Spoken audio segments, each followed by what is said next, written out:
Dare to enter Crow's Quill's books, where tales of forgotten realms and fearless souls come alive. Today's journey, Perigord, chapters 25 to 26, by Mark Lindsay. Will you uncover the truth hidden in the shadows? Chapter 25. They arrived back at the library on dusk and found Ms. Jax and Selene drinking tea in the staff lounge. Much to their surprise, they were laughing and appeared to be getting along quite well. They stopped when Jason and Ulysses entered the room. "What are you two talking about?" Jason asked suspiciously. Ms. Jax and Selene gave each other a knowing glance as they sipped their tea. "Oh, girl stuff," Selene answered, and Ms. Jax let out a little giggle, much to the surprise of everyone in the room. "Okay, I think you two better get home. It's getting late," Ulysses said. "Yeah, I won't argue. I'm buggered," Jason agreed. They walked slowly home through the park. Jason regaled Selene with what had happened in the forest and how Ulysses had shared information on his ancestry, abilities, and his new clothes. "New clothes?" Selene said, eyebrows raised. "That's, nice." "Try not to be too condescending, will you?" Jason replied. "They're special." "I can see that," Selene giggled. Without trying to explain it further, Jason thought for a second. Smiling, Jason closed his eyes and concentrated hard. His clothes melted and reformed into a complete set of samurai armor. The whole transformation took seconds. Selene's jaw dropped open as she stared, gobsmacked at his newly acquired outfit. After a few moments of silence, she reached out and tapped his shoulder with her fist, and felt the hard steel plates through the soft silk. "That's freaking awesome!" Selene squealed as she jumped on the spot and clapped her hands together. This brought a huge smile to Jason's face. "I wasn't sure I could do it, but there you go. Pretty impressive, isn't it?" "I'll say, what else can you make it do?" "How about this?" Jason said, and the armor melted away, replaced with a Batman costume. He placed his hands on his hips, threw his shoulder forward and raised his head. "I'm Batman!" Corny, but cool. Without waiting for further prompting, he changed his clothing again. This time he stood before her, dressed like the lead guitarist from Kiss. Jason started to play air guitar in imitation. "You have no shame," Selene laughed. "No shame, hey?" Jason muttered with a sly grin. This time the clothes changed into a revealing Tarzan-style loincloth. Selene blushed a little as her eyes roamed his muscular body. Jason was unaware of her heated stare and started to thump his chest, letting out the trademark Lord of the Apes call, which echoed in the abandoned park. "Keep it down, idiot!" a distant voice yelled back. This made Jason blush, and he quickly changed back to his hoodie and jeans. "Since you're finished with your impromptu catwalk romp, maybe we should get going," Selene said wistfully. "I think that's a good idea," Jason replied, still a little red in the face. Jason stopped outside Selene's house and leaned against the gate. "Do you think Ulysses could get me one of those?" Selene asked hopefully. "I don't see why not. You're part of the team, too," Jason replied. "Hey, don't forget we have to be at school early tomorrow," Selene said. Jason raised an eyebrow. "Did you forget about the school excursion to the Black River Brewery?" Yeah, kind of. I suppose with everything that's been going on in your life lately, you're to be forgiven these momentary lapses," Selene said. "Why are we going to a brewery anyway? Doesn't that just promote teenage drinking?" Jason asked. "I suppose, but 1 in 4 adults work there, and the town itself depends on its success. Not to mention the brewery pumps a lot of money back into the school." "Well, I guess you can see where I'm coming from." "Yeah, I am kind of interested to see the inside. Might be fun." "That's the spirit. We'll make a yokel out of you yet," Selene said as she unlocked the front door. "Good night, Jason." "Night, Selene. I'll see you tomorrow," Jason replied as he walked off into the night. Chapter 26. Helen awoke the following morning to find Jason entering her room with a tray bearing freshly brewed coffee, toast, and marmalade. She sat up and gave him a warm smile as he placed the tray on her lap. "I'm pretty sure it's not my birthday, and Mother's Day has been and gone. So what's the occasion?" Helen asked suspiciously. "Hey, am I that much of a butthead that when I do something nice there's an angle?" "Well," Helen replied. Jason pretended mock hurt. "I'm kidding. I just thought brekkie in bed for my poor, hard-working mum, and it would be my good deed for the day." "I appreciate the sentiment," Helen said as she took a bite of her toast. "So, what's on the agenda today?" "School excursion to the brewing company. A couple of ciders before math should get me through the day," Jason stated. "Hilarious. However, I think you'll enjoy your trip. The brewery is important to the town, and they supply a world-class product, from all accounts." "Yeah, Selene gave me the rundown," Jason replied. Helen shifted her attention to her son. "So, what's the go with you two anyway?" Helen asked, enjoying Jason's unease. "I'm not sure. I mean, I like her, and I'd rather not talk about this with my mum," Jason said uncomfortably. "Fair enough," Helen said as she took a sip of her coffee. "I better get ready for school early start," Jason replied, keen to change the subject. "Okay, sweetheart. Don't forget to say goodbye before you leave." "Will do, Mum," Jason said, leaving her to finish breakfast. He arrived at the front gate of the school. A bus was parked out front, and Mr. Flanagan was standing near the passenger door, a clipboard in hand, ticking off the names of the students as they entered the bus. As Jason approached, Selene stuck her head out of a window and waved to him. "Hurry up!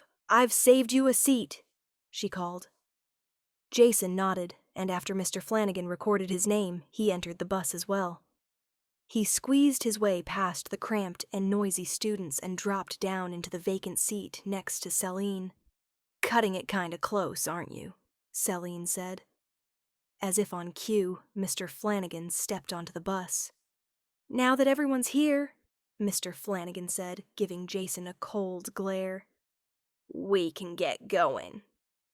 The bus ride only lasted 10 minutes, but the noise within was so loud it seemed longer.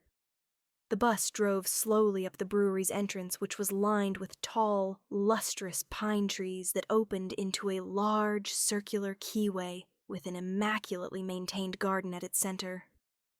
The Black River Brewery was an imposing edifice built from old limestone that had been carefully maintained. The bus parked near the front entrance, and all students remained seated while Mr. Flanagan read them the riot act prior to disembarking. No one really paid him any attention, as they were more interested in starting the tour and possibly sampling the brewery's merchandise. The students slowly exited the bus and waited as Mr. Flanagan conducted a quick head count, by which time the brewery manager had arrived to greet them. The manager was a big, burly man with a coarse beard, dressed in jeans, shirt, and tie. The image was comical, as he looked as if someone had attempted to dress a bear and make it civilized. The manager cleared his throat and addressed the class. "Good morning, kids. Some of you may already know me, but for those who don't, my name is Mr. Cecil, and I'm the general manager here at Black River Brewery. Can I have a job?" a voice yelled out from the group in jest. Everyone laughed, including Mr. Cecil. Everyone except Mr. Flanagan, who scanned the class with a withered scowl. "Yes, you can have a job, but you'll have to finish school first," Mr. Cecil said with a chuckle. "Now, if you'll all follow me, we can start the tour." Mr. Cecil started the tour in the company's briefing room with a short documentary movie on the history of beer and cider. An animated beer bottle conducted the narrating and spoke with the most annoying voice. Jason thought it sounded like a cross between the Count from Sesame Street and Roger Rabbit. Despite the students' eagerness to begin the tour, they were struggling to keep their eyes open. Everyone all but cheered when the lights were turned on, and Mr. Cecil announced they would begin.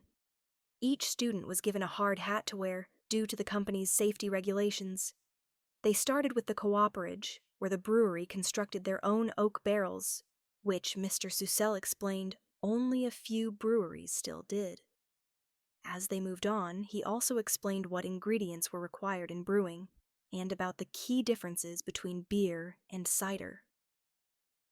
Jason was amazed at the science behind it all, not to mention the quality ingredients that went into its makeup. "I'm actually really enjoying myself today," he whispered to Selene, who nodded back. "I thought you might," she replied. The group made their way around the facility and were introduced to supervisors and key position holders, who explained their function with obvious pride and knowledge. After some time, the tour was nearing its end. The class had been attentive and quiet whenever the manager spoke and explained how something worked or was prepared. They passed an area where the prepared fluid was stored in giant stainless steel vats, and where the workers bottled and stored the beverages while awaiting transport to consumers. The students followed Mr. Susel in a single file along steep, steel catwalks overlooking the vast enterprise. They watched as dozens of men worked diligently at their respective stations. Now and again, an employee waved to the class. This was always returned by an embarrassed-looking student. "As you can see, it takes a town to run a large company such as this, which is why we employ a large percentage of Perigord to work here," Mr. Susel said as they continued along the catwalk, eventually making their way back to the briefing room. "I'm afraid we've come to the end of the tour. Do any of you have questions you would like to ask me?" Mr. Susel asked. Everyone was quiet, and just when it appeared no one would answer, a small girl named Wendy stood up. She wore large black glasses, and her hair was pulled back and tied in a sensible fashion. "Could you please tell us about the story behind the stone goblin cider?" Wendy asked, fascinated. Once she realized everyone was watching her, she blushed and sat back down, her eyes downcast as she attempted to hide her obscurity. The story of our famous cider," Mr. Susel said with a grin on his face and a twinkle in his eye. "Would the rest of the class like to hear it too?" he added. Everyone nodded, including Selene and Jason, as they waited for the manager to tell his tale. "Well, we have a watered-down version which we have printed on the back of every label, but the original story that was told to me by my grandfather is a lot stranger," Mr. Susel said as he pulled up a stool and sat facing the class, his face becoming serious. "It all began about 150 years ago. The man who discovered the recipe was my great-great-great-great-grandfather, Dion Susel. Back then he was like a lot of other Perigordians who had come here for the mining of silver. He had a small claim over the west side of the valley, and the word on him was that he was a bit of a loner and a drinker. Dion had been here roughly 2 years and 8 months, and his meager budget had been stretched extremely thin. In fact, he was on the verge of packing it in and heading back east when something peculiar happened one night," Mr. Susel said. "What happened?" a voice called out. This was met with a universal shh from the class. "I was just getting to that," he said patiently.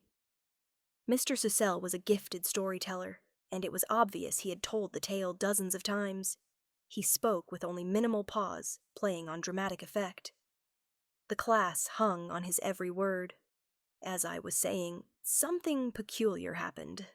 By his own account, he was camped near his mine and had settled by the fire when he heard a sound in the dark. The sound was like nothing he had ever heard before. A primal fear gripped him as he snatched his gun in both hands and was about to back into his tent when he realized the sound was coming from the direction of his mine. Now his fear had turned to anger and greed. A thought crept into his head that someone was trying to steal from his claim. Why he was concerned with his claim when it hadn't produced an earning was anyone's guess. So, Dion took a belt of whiskey for courage and headed slowly down the trail towards his claim. Mr. Susel paused to take a sip of water and let the story settle into the heads of the audience. Dion's progress was slow in the dark, despite the full moon and his kerosene lantern.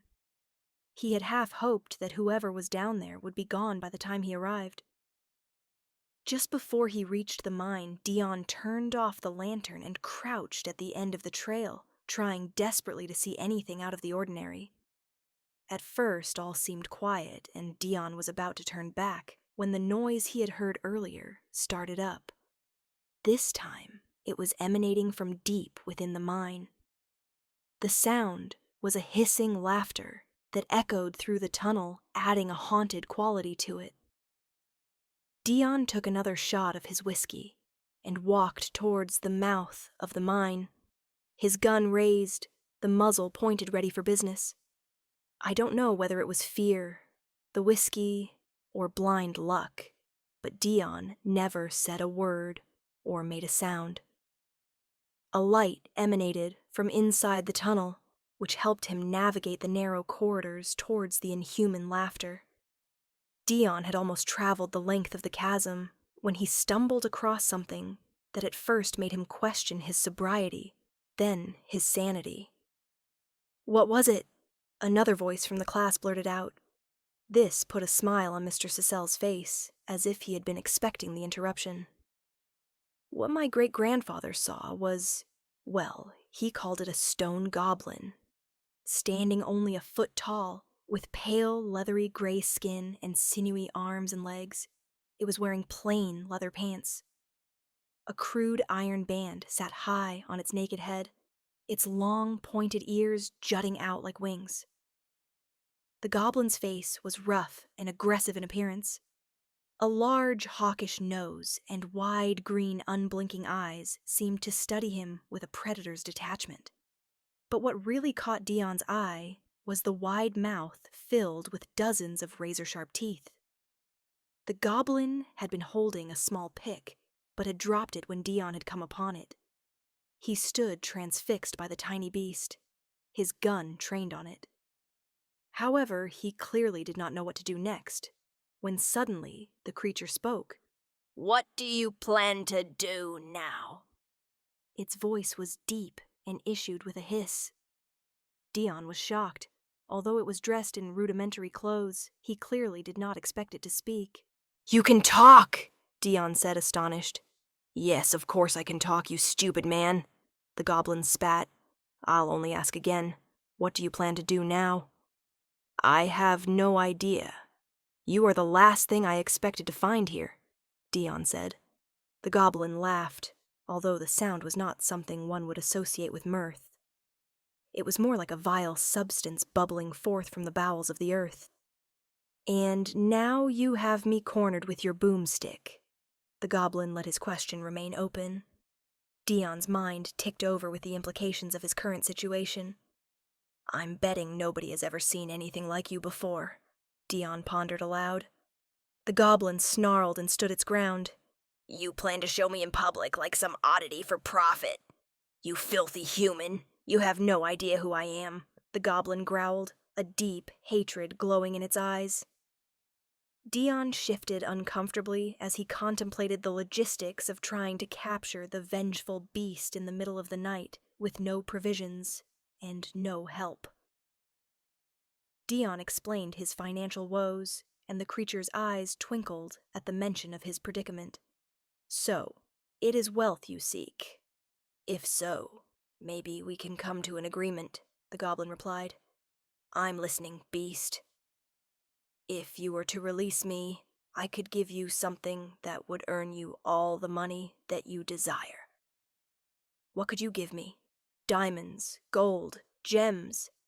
"Knowledge." Dion looked skeptical. "What sort of knowledge?" "Well, for starters, I could tell you where to dig to find those elements you humans hold important. Things that shine and sparkle." The goblin chuckled. "And?" "And what more do you want?" the goblin said, anger creeping into its voice. "I don't know. Digging information in return for your freedom seems a little one-sided." "One-sided indeed, but if you think the deal's unfair, I'll gladly sweeten the pot." "I'm listening." "I have noticed a certain aroma upon you, one that suggests you have a liking for a certain type of beverage," the goblin said with certainty.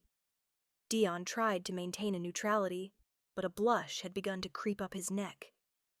"I'm not judging you," Merely trying to ascertain the pleasures in which you like to engage in, the goblin said.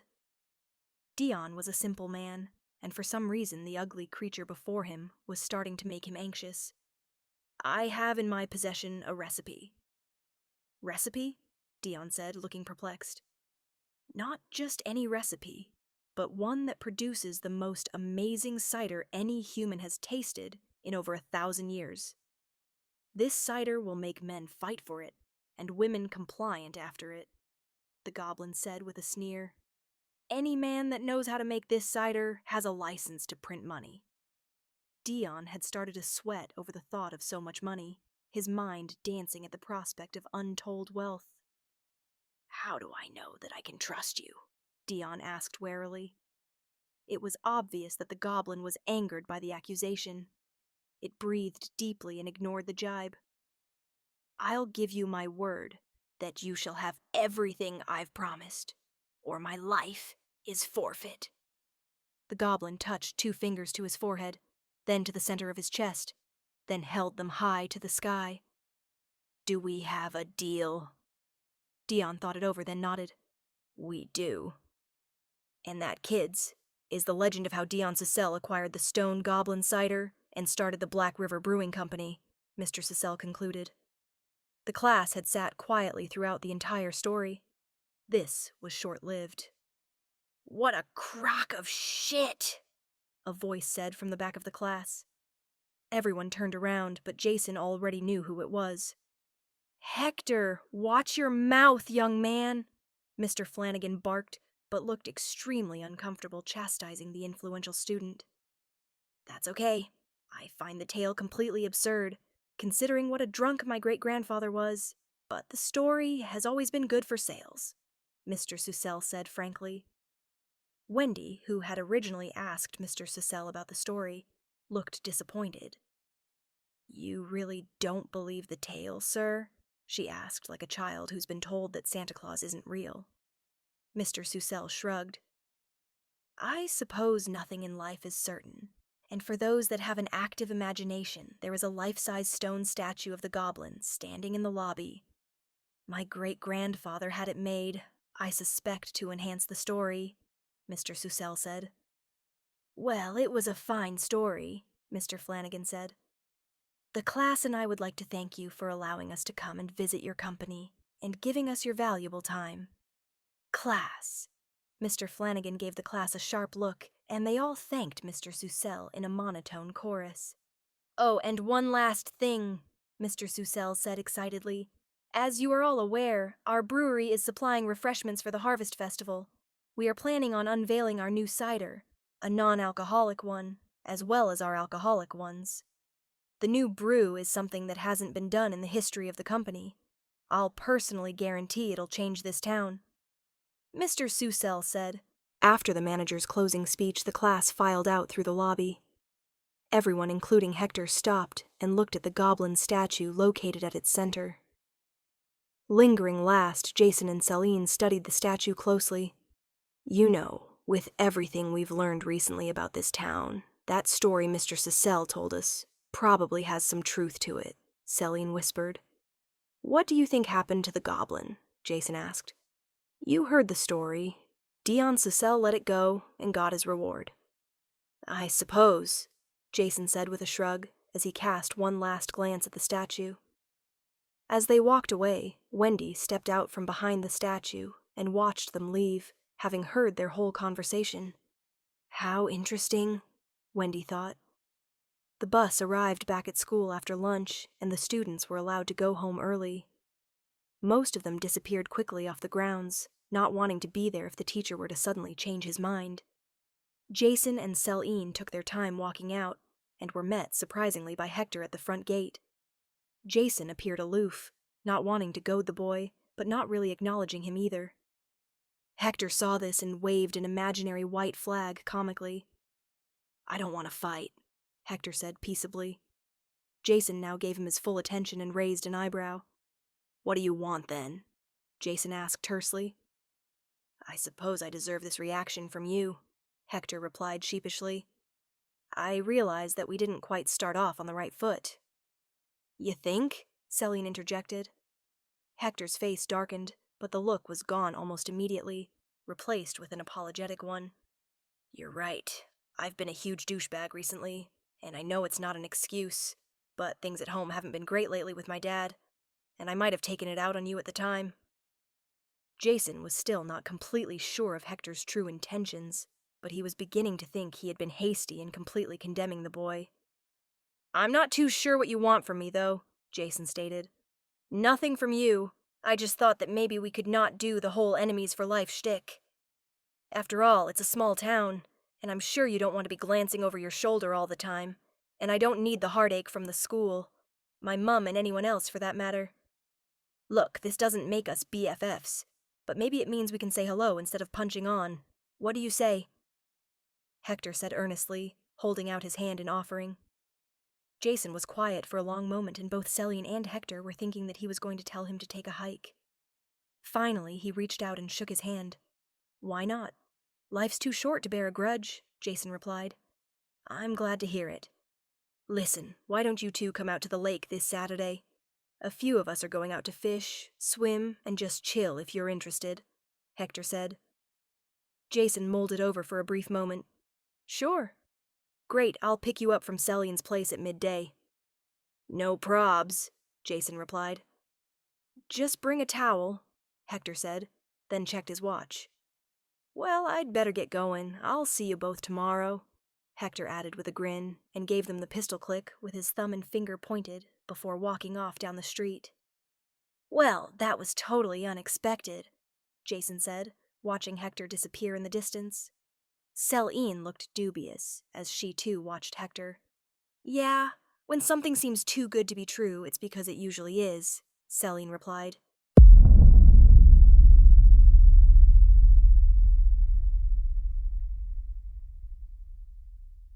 That seals today's tale in shadows. We hope Perigord has drawn you deeper into its enigma. Return soon to Crow's Quill's books, where the next chapter awaits, whispering secrets yet untold.